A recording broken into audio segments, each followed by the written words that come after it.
Sveiki, esu Algis, ūkininkaujam Pasvalio rajone, ūkis 6,5 hektarų, visą tą plotą apdirbam dviese su sūnum Tomu.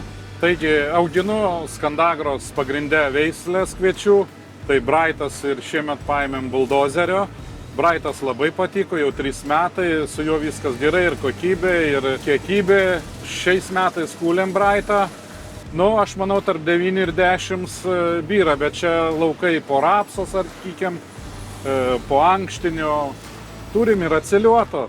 Pernai irgi taip pat labai neblogai jis birėjo. Kokios 8 tikrai buvo patenkinti. Nežinau, kitų, apart kai būdavo senovinis Skagenas, tai aš matau, kaip Brightas jo yra, pakaitalas. Pradžiai pabandėm, žiūrim, vieni metai, kiti, treti, viskas su juo gerai, niekada jis nenuvylė. Labai tokia, sakyčiau, pastovi veislė. Tiek derliumi, tiek kokybė.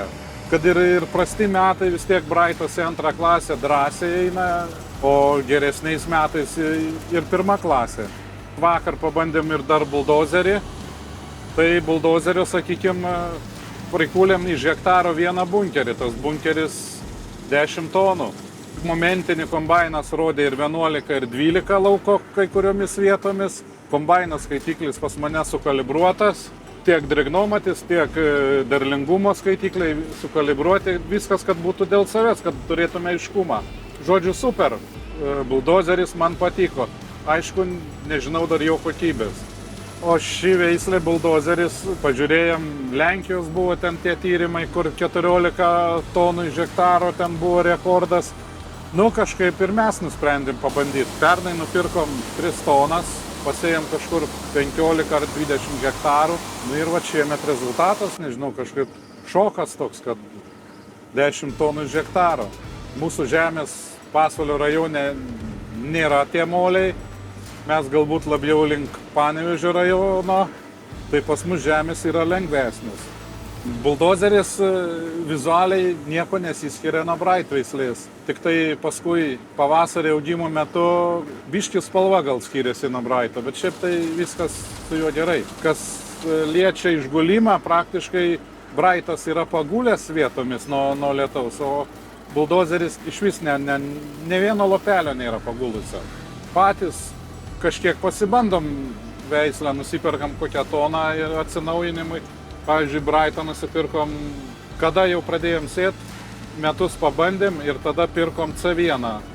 Sėklą patys ruošiamės ir stengiamės sėti nedaugiau kaip kokie C3.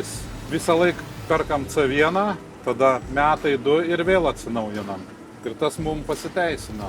Technologiškai, tarkim, azoto yra gavę kviečiuose kažkur apie 180, kitur ir 170, maždaug toks viduriukas. Vadybininkas mano yra Vygantas, labai gerai sutarėm. Ir su Skandagra tikrai tęsim bendradarbiavimą tiek produktų pirkime, auginime, kas reikalinga, tiek grūdų pardavimai, viskas šaunu. Šiaip dar sėjam Skandagros rapso veislės, dabar žinau, kad yra Limagreino adaptas, kuris yra atsparus verticeliozė kaip viena iš pagrindinė rapso lygų. Ir turbūt Excited rinksimės kaip iš pastoviausių. Su Skandagra tikrai malonu bendradarbiauti, niekada nebuvo bėdų.